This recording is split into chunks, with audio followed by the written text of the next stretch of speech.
मंच पर और मंच के नीचे भी विराजमान सभी परम श्रद्धेय संत मंडली को मेरा सश्रद्ध प्रणाम। उपस्थित सभी श्रोतृ वृंद को भी मेरा प्रणाम।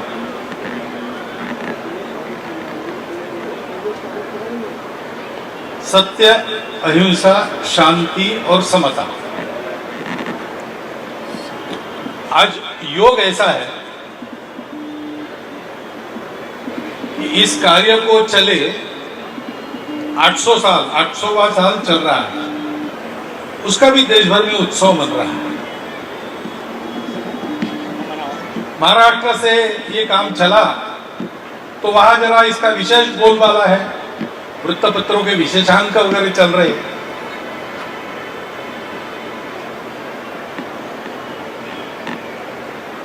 तो वो जो 800 साल से प्रयास चल रहा है, उसका 800वां वर्ष मनाने के जो सारे प्रयास हो रहे हैं, उन प्रयासों को स्वाभाविक है मेरा तो समर्थन नहीं, मेरा यानी एक व्यक्ति के नाते नहीं, संघ के स्वयं सेवकों का समर्थन रहता ही है ऐसे कामों को, क्योंकि उसमें समता है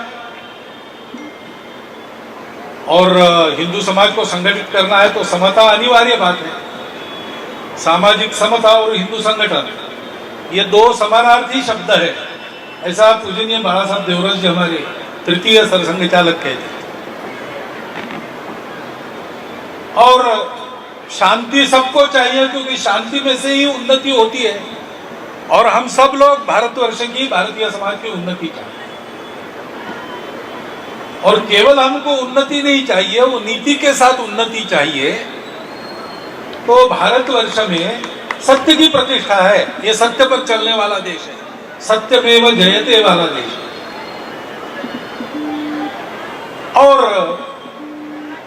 इसका प्रयास हमेशा ऐसे रहा है, जीने का तरीका ऐसा सिखाओ कि हम भी जिए और दूसरों को जीने दें। इसी को कहते हैं अहिंसा। भाई चार बातें देखी तो समानार्थी शब्दों में धर्म का वर्णन है। धर्म के चार पैर है। पहला है सत्य, वो जैसा का वैसा हमने उच्चारित किया है। दूसरा है करुणा, करुणा ही अहिंसा की जननी है। मन में दया आती है, मन में अपनेपन के कारण एक लगाव रहता है, तो मनुष्य विचार करता है मेरे कारण दूसरे को धक्का न पहुंचे। और तीसरा है पवित्रता। अब ये सत्य पर चलना और किसी को दुख नहीं देना, ये वही आदमी करता है जो विचार, वाणी और कर्म से पवित्र हो, यानी शरीर, मन, बुद्धि से पवित्र हो। बाह्य शुचिता, अंतर्गत शुचिता दोनों चाहिए। और ये अपने आप नहीं होता, उसके लिए तपस्या करनी पड़ती है। उस तपश्चर्या को धर्म का चौथा पैर कहते हैं। अब वही बात है, अंतर्बाह्य शुचिता जिसके पास है वो सबको उसी आत्मीय और पवित्र नजर से देखेगा, तो उसको कोई छोटा बड़ा दिखाई नहीं देगा, सब अपने दिखाई देगा। छोटे बच्चे घर में होते हैं, बड़े बूढ़े होते हैं, अपने अपने स्थान के अनुसार उनका मान सम्मान व्यवहार सब होते रहता है। लेकिन मुख्य बात ये रहती, कोई छोटा हो कोई बड़ा हो, घर में सब अपने होते। और इसलिए छोटा बालक भी थोड़ा बीमार हो गया तो बड़े व्यक्ति अपने अधिकार को छोड़कर उसके लिए ज्यादा करते हैं, स्वयं को थोड़ा पीछे रखते हैं। घर के बड़े बूढ़ों की सेवा जो कमाना जिन्होंने बंद कर दिया है और दवाई का खर्चा जिनका बढ़ जाता है, उपयोग तो कुछ नहीं, खर्चा बढ़ गया, ऐसा नहीं सोचते, क्योंकि ऐसे होने के बाद भी वो हमारे अपने हैं। इस अपनत्व के आधार पर 800 साल से ये काम चला है। और दूसरा योग है कि इधर की ओर इसकी जो सभा बनी, उनका ये 100वां वर्ष शुरू हो गया 14 अप्रैल। 14 अप्रैल का समानता से संबंध है, समता से संबंध है। आज जिनकी जयंती सारे देश में मर रही है, उनका भी सामाजिक विषमता समाप्त करने का ही जीवन कार्य है।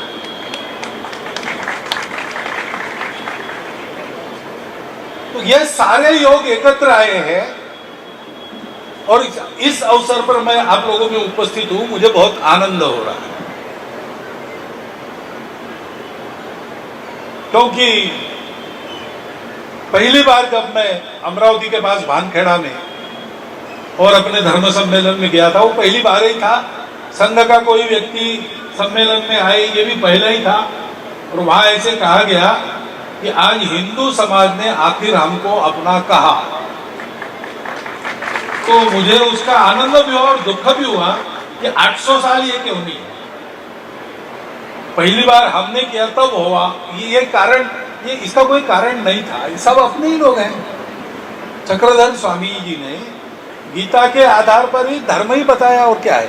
भारत धर्म प्राण देश है, भारत का प्राण धर्म है।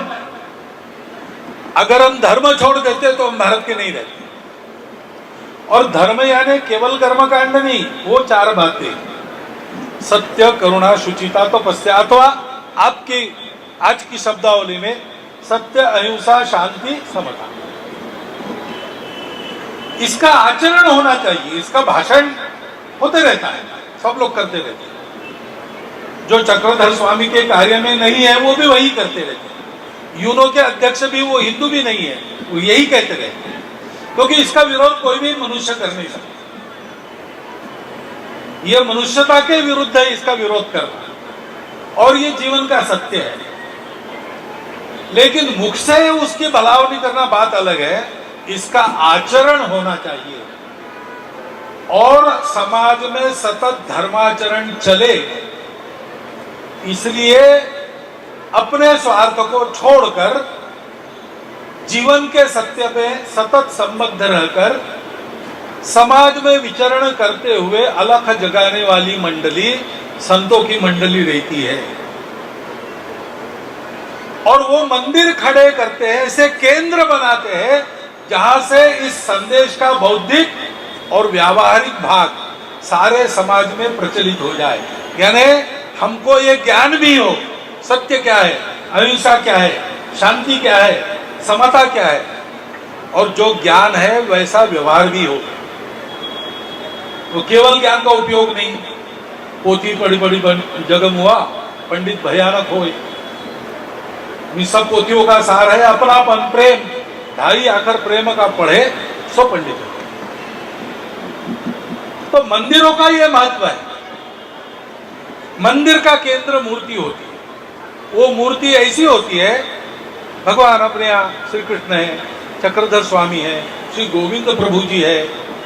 इनका जो जीवन हमको पता है, उस जीवन को देखेंगे तो इन 4 तत्वों की प्रतिमूर्ति वो सब है। सब प्रकार की परिस्थितियों में इन तत्वों का व्यवहार कैसे करना है। व्यवहार अलग अलग हो सकता है परिस्थिति के अनुसार, लेकिन तत्व बिना छूटे उसको बढ़ाने वाला व्यवहार हो। जब जो आवश्यक है सब करना है, लेकिन वो तत्व को छोड़ के नहीं करना है, तत्व को बढ़ाकर ही करना है। ये कैसे किया जाए, ये कसरत जीवन में करनी पड़ती है। उसका उदाहरण वो मंदिर की मूर्तियां हैं, और वो वहां केंद्र में है, वहां से प्रेरणा लेते हैं संत। उस प्रेरणा का प्रचार प्रसार तत्व में और व्यवहार में करते हैं, बोलने में, विचार में और आचरण में करते हैं। इसलिए ये मंदिर, सब प्रकार के मंदिर, सब पंथ संप्रदायों के मंदिर भारत के जीवन का, जब से मंदिर बनना शुरू हो गया मध्य युग में, तब से केंद्र रहे। आज भी अपने अत्यंत और कठिन अवस्था में भी इन मंदिरों में जाके हम लोग सुकून पाते हैं, दर्शन करके। हमको समझ में नहीं आता हम क्या पा रहे हैं, लेकिन उस मूर्ति को देखते हैं, उसका चरित्र याद करते हैं, उसको भक्ति भाव से प्रणाम करते हैं, और वरदान कुछ भी मांगे वास्तव में हम उसको वो व्यवहार की प्रेरणा मांगते हैं, तो मन शांत हो जाता है। और शांत मन में सब ठीक बातें आती है। अस्थिर मन में सब गलत बातें आए। अव्यवस्थित चित्तानाम प्रसादोपि भयंकरा। जब आदमी का मन खलबल में रहता है, व्यग्र रहता है, अशांत रहता है, तो उसने कोई अच्छा काम भी किया, कोई प्रसाद भी दिया तो भी वो भयंकर हो जाता है। जंगल में भालू होता है, वो हमला करता है आदमी पर दिखा के और पकड़ के उसको फाड़ डालता है। लेकिन कुछ लोग कहते हैं वो भालू हमला नहीं करता, उसको आदमी अच्छा लगता है इसलिए उसको पकड़ता है और पकड़ के उसको हंसाने के लिए गुदगुदी करता है। लेकिन स्वयं अवस्थित है, नाखून बड़े हैं, तो उसकी गुदगुदी से अपने सीने पर घाव हो जाता है, पेट फट जाता है। क्योंकि वो अवस्थित है, वो प्रेम से भी कुछ कर रहा है, हमारे लिए आपत्ति हो जाती है। मंदिर में हमको मन की शांति मिलती है, शांत मन में सब अच्छी बातें अपने आप प्रवेश करती है, क्योंकि मनुष्य का स्वभाव अच्छाई की ओर जाता है। हमारी आंखों में अगर विषमता का विष चढ़ गया है तो उसको उतार दे। चक्रधर स्वामी ने क्या किया? तत्वज्ञान तो गीता का ही बताया, लेकिन तत्वज्ञान वही बताया, लेकिन व्यवहार करके बताया। उस समय इस ज्ञान के अधिकारी जिनको नहीं मानते थे उनको जोड़ा, महिलाओं को ज्ञान का अधिकारी नहीं मानते थे। कई हमारी प्रचारिका महिलाएं तब से बन रही है, ये आज की बात नहीं है, उस समय में यह सोचा गया। इसलिए सोचा गया कि संतों को जो समदृष्टि प्राप्त होती है वो उनके पास थी, और उस समदृष्टि को सारे समाज को देने का बीड़ा उन्होंने उठाया। ये ईश्वर का ही काम है, ईश्वर की प्रेरणा से होते हैं, ईश्वर के अवतार करते हैं, संतों के द्वारा आगे बढ़ता है। हम लोगों को इसमें हाथ लगाना है। मैं क्यों आता हूं, वहां भी आया, अमरावती, नागपुर में भी मिला, उसके बाद सोलन में गया, आज यहां पर आया, खतौली में जाने वाला हूं, और अगले सत्र में देखते हैं तेलंगाना का भी क्या बनता है। तो ऐसे लोग जरूर निकलेंगे समाज में कि ये संघ के सरसंघ चालक को जय कृष्णियों का, महानुभावों का बड़ा प्रेम है। प्रेम तो हमारा सबके साथ है, पूरा समाज अपना है, और जिस समाज के हम हैं वो समाज पूरी मानवता को अपना मानने वाला है। महाराज की जय। हे विश्वची माझे घर, ऐशी जयाची मती स्थिर, किंबहुना चराचर आपणची झाला। ऐसा जिनका वर्णन करते हैं वो संत जहां जहां होते हैं वो काम मेरा अपना ही है, इसलिए मैं आता हूं। मेरे से कुछ हाथ लग जाए, काम हो जाए। अब उनका भी नाम मोहन ही है, मोहन बाबा ही है, और वो भी बड़े प्रेमी भक्त है, तो वो बहुत कौतुक करते हैं और सारा श्रेय मुझे। ऐसा नहीं है, ये काम ऐसा है, इसका समय आया है, इसका समय आया है। अपने देश में धर्म का उत्थान होना है, ये वासुदेव कृष्ण की इच्छा, ऐसा योगी अरविंद ने कहा है। इसलिए धर्म के उत्थान के साथ भारत का उत्थान, ये प्रक्रिया चल पड़ी है और ये पूर्णता की ओर जाएगी, ये पक्का है। और इसलिए आपके इस प्रचार कार्य के, संप्रदाय के कार्य के, धर्म के कार्य के उन्नति के लिए जो जो साधन आप पाने का प्रयास करते हैं उसमें आप सफल हो रहे हैं। हम जुड़ते हैं, वो हमारे लिए भाग्य है कि हम निमित्त बन रहे हैं। किसी के अकेले के कहने से सरकार नहीं करती, उनको पता चलता है ये जो बताया गया है, हाँ ये काम सच्चा है, ये होना चाहिए, ऐसा वो कन्विंस हो जाते हैं, तब वो करते हैं। जिस किसी का शब्द वहां जा सकता है उन सबका काम है ऐसे काम को हाथ लगाना। तो आपको तो वहां शब्द ले जाने की जरूरत नहीं, लेकिन आप इस मंदिर को बड़ा कर सकते, अच्छा कर सकते हैं। उसके लिए व्यय आदि की व्यवस्था में कुछ प्रबंध वगैरह करने के लिए समय, ये सब दे सकते हैं। स्वयं अपने संप्रदाय निर्दिष्ट भक्ति के मार्ग पर, नामस्मरण पर रोज चलकर इस संप्रदाय को ऐसे बढ़ा सकते हैं। आचरण से धर्म बढ़ता है, वो आचरण आप कर सकते हैं। और इसके प्रचार प्रसार में समय देना, शब्द देना, जो कुछ आप दे सकते हैं जिससे उपयोग होता है, वो देकर आप इसको बड़ा कर सकते हैं, क्योंकि ये काम भगवान का है। संत इसको हमारे दरवाजे तक लेके आने वाले लोग हैं, लेकिन ये करना हमको है। भगवान स्वयं काम नहीं करता।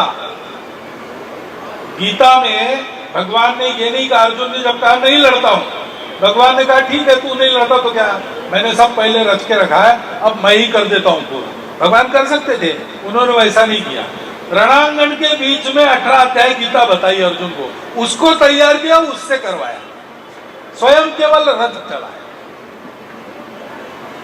तो भगवान अपने हाथ से काम नहीं करते, भगवान है करो नहीं अकर्ता, करके भी अकर्ता रहते।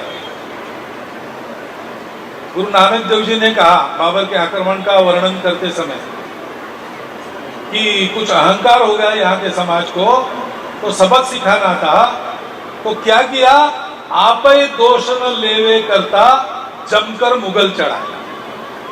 तो सबक सिखाने के लिए स्वयं पर दोष भगवान लेते नहीं, तो मुगलों को निमित्त बनाया यहाँ तबाही का। भगवान की पद्धति ऐसी है, अच्छा करना हो, बुरा करना हो, कुछ भी बुरा तो होता नहीं, सृष्टि आगे ले जाने के लिए जो कुछ करना हो वो स्वयं करते नहीं, करवाते हैं।